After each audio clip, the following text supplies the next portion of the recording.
আসসালামু আলাইকুম। আজকে আমি আলোচনা করব অস্ট্রেলিয়ার পার্শ্ববর্তী একটি দেশ ফিজি নিয়ে। এই ফিজিতে বর্তমান ডিমান্ড কেমন বা কত বাংলাদেশি ওয়ার্কার বর্তমানে আছে। এই ফিজিতে বর্তমানে 4,000 প্লাস বাংলাদেশি কর্মরত আছেন। আর এখানে স্যালারি, বেসিক স্যালারি যেটা আপনারা দেখতে পাচ্ছেন স্ক্রিনে দেওয়া আছে, যারা কনস্ট্রাকশন ওয়ার্কার, কনস্ট্রাকশন সেক্টরে 40 থেকে 45,000, এবং যারা ট্রেডের লোক আছেন যেমন স্টিল ফিক্সার, কার্পেন্টার, মেশন, যারা অভিজ্ঞ, তাদের স্যালারি একটু বেশি হয়ে থাকে, প্রায় 60 প্লাস 60,000।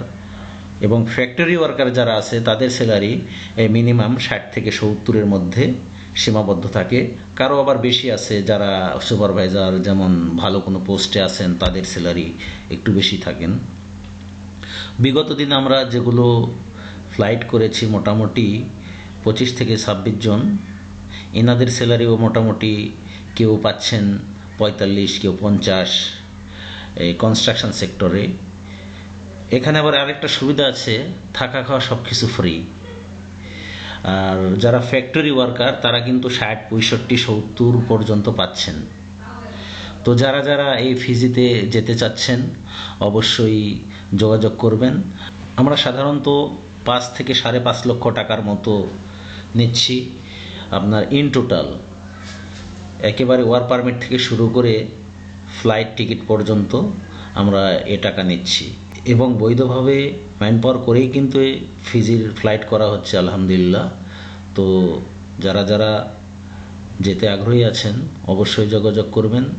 আর এখানে কোনো ফেক কিছু নেই, যেমন সৌদি আরবে কিছু কিছু কোম্পানিতে গেলে কাজই পাওয়া যায় না, এরকম কিছু নেই। এখানে ওয়ার্ক পারমিট যাদের আসবে তারাই শুধু যেতে পারবেন। আর এই ফিজিতে কিন্তু এই ভিজিট টু ওয়ার্ক কোনো কাজ করা যায় না, কারণ ফিজিতে কাজ করতে হলে ওই দেশের নিয়মই আছেন, যে দেশ থেকে আপনি যেতে চাচ্ছেন ওই দেশ থেকেই কিন্তু work permit, valid work permit accept করতে হবে, তারপরে আপনি ভিসা পাবেন।